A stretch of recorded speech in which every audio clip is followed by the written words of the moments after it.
House Republicans are in Florida right now for their annual issues conference. And as we speak, the main event is taking place. It's a keynote address by President Trump.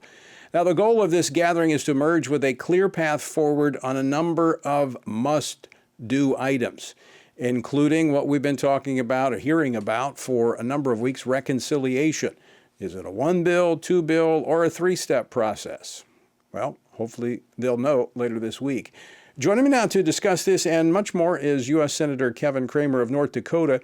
He serves on 4 Senate committees, including the Armed Services Committee and the Banking Committee. Senator Cramer, welcome back to Washington Watch, and Happy New Year. Happy New Year to you. Good to be with you, Tony. I sound worse than I feel. Well, I'm glad. You look great. Thank you. So from what you've heard and what you're saying, what's going to be the top items that Republicans are going to be working through this week to move things forward? Yeah, I think the main topic has to be the reconciliation process. And it's important and it's appropriate that the president is with House Republicans because they really have to drive this ship. They have the narrowest margin. They have some discontent among the troops. They need to unify. And I think whatever we get done, whether it's one bill, 2 bills, 3 bills, one big, beautiful bill, it's really got to be driven by Speaker Johnson in the House because he's got the bigger task to get them united. So whatever they can get done in the House, I'm pretty sure we can follow up with the Senate. Yeah, in my conversations with the Speaker and other members of the House, there's still a lot of division on that side of the Capitol, let alone what happens in the Senate. I do think it'll probably be a little bit easier to get the Senate to come along. But it's important. Timing is important because the clock is ticking. It is. So the good thing about the Tax Cuts and Jobs Act being extended is they don't expire till the end of the year. So we do have some time there. And that's why this debate about do we take up reconciliation, a small package that deals with the border, make sure that Tom Homan and Kristi Noem have the resources they need to continue the work they're doing to build the wall and all of that, because that's an immediate crisis, or do we have more leverage with a big package? So those are the things they have to work through. But you're right, the clock is ticking. And what I worry about, Tony, as much as anything, the tax cuts are going to take a while. It's complicated. Right. Frankly, I actually value the simpler the better. A clean extension of the existing Tax Cuts and Jobs Act would make it all permanent law. While we should be able to improve it, maybe that's going to be too much. We'll just have to see about that. But you're right, we can't waste any time. And remember, right now, our priority in the Senate is to confirm as many of the cabinet secretaries as possible, as quickly as possible. And on that front, we're quite a ways ahead of time. Yeah, you're doing quite well considering past frames of reference, but You've got a lot to do because President Trump, he hit the ground running last Monday with a whole list of individuals that need Senate confirmation. So you're going to be busy for a while confirming different posts, not just the cabinet posts, but different appointees and nominees that he's made. I want to go, Senator Cramer, I want to go to the issue that you brought up about the border. Because what we've seen is about a 90% increase in detention and removal of illegal aliens that came into this country illegally. And we played a clip at the top of the program.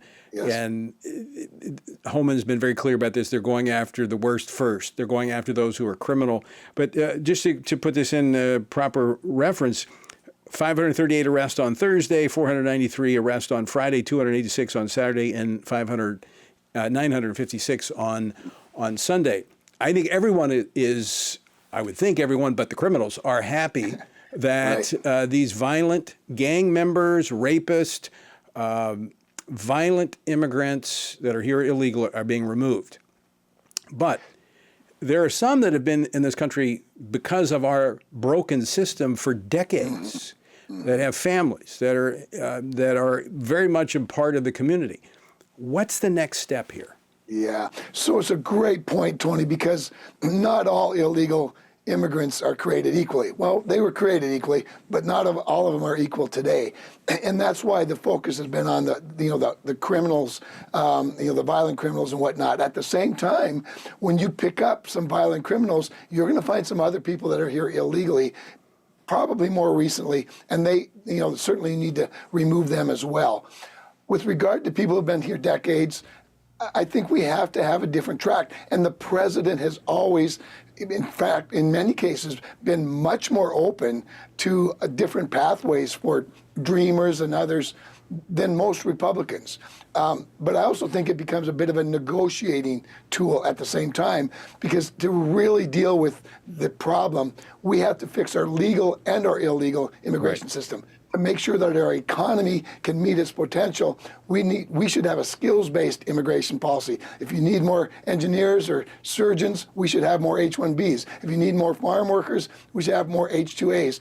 And we just don't have that flexibility in our system. Every other country in the world does, but we do not. So, Tony, I think the reality is that first things first, and that's what really sends the message to the other countries. Look what the president did over the weekend with the president of Colombia. And the other would-be illegal immigrants are looking at what's going on in the last week in the United States and going, I think I'll change my plans next week. I'm not going to try to get into the United States. And also that there are people who are here who suddenly don't feel as welcomed as they used to, and maybe will leave. I think you're going to see a big shift in the behavior of countries and would-be illegal immigrants that will help sort of work through this. But we do have to get our house in order when it comes to the 1 million plus legal immigrants that come in every year, about 800,000 or more of which don't bring a skill set or an education that's in high demand in an economy that is constrained by a workforce shortage. So there's a lot of opportunity here, Tony, for people on all sides to come up with solutions, I think. Yeah, but we've broken the stalemate, which is a good thing. That's right. And that, That's as right. you said, by this action, the president, by doing this, he is forcing resolution. And people who are looking at what's happening say, well, as you said, I'm changing my plans. I'm not going to be crossing that border illegally. We're already seeing detention centers at the border being closed because they're not coming in. He did it in the last term when he was president, and I'm certain he can do it again. And then hopefully we can get people to the table to talk about a realistic immigration system that, as you said, is based upon what is best for America. I just want to add something, and I think you would agree with me, Senator. You made the comment that we have a shortage of workers, and we do. We have a shortage of workers. We're also skilled workers in working in particular fields. I would also say that our view historically of the sanctity of human life and the abortions that we've allowed in this country has been a part of creating that vacuum.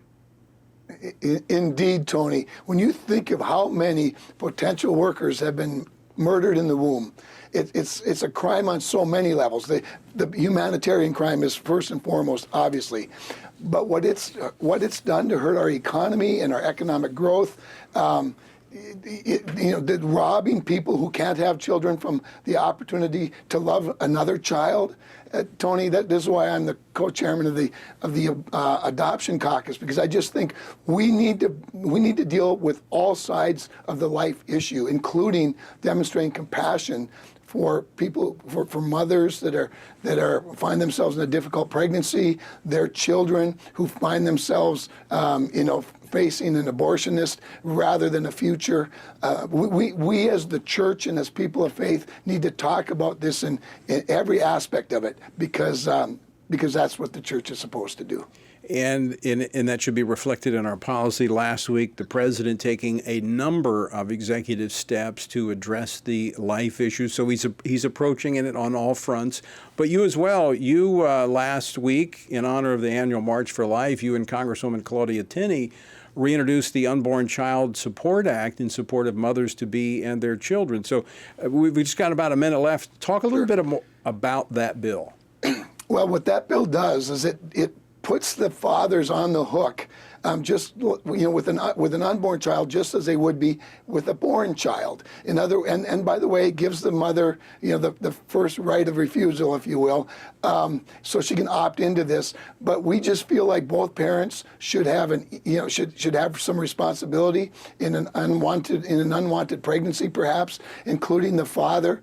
The challenge with that, Tony, is there's a lot of liberal groups that have supported that legislation, but people are strongly pro-abortion, they don't like it because there's a recognition there, even if they're a liberal, there's a recognition there that the baby is in fact a human. And so it's important legislation that I think we can get some bipartisan support for. Who knows? Maybe this is the time that we can actually pass it. 100% agree, and it helps change that conversation and bring the humanity to the unborn. Senator Cramer, always great to see you. Thanks so much for joining us here on Washington Watch today. Always my pleasure. Thanks, Tony.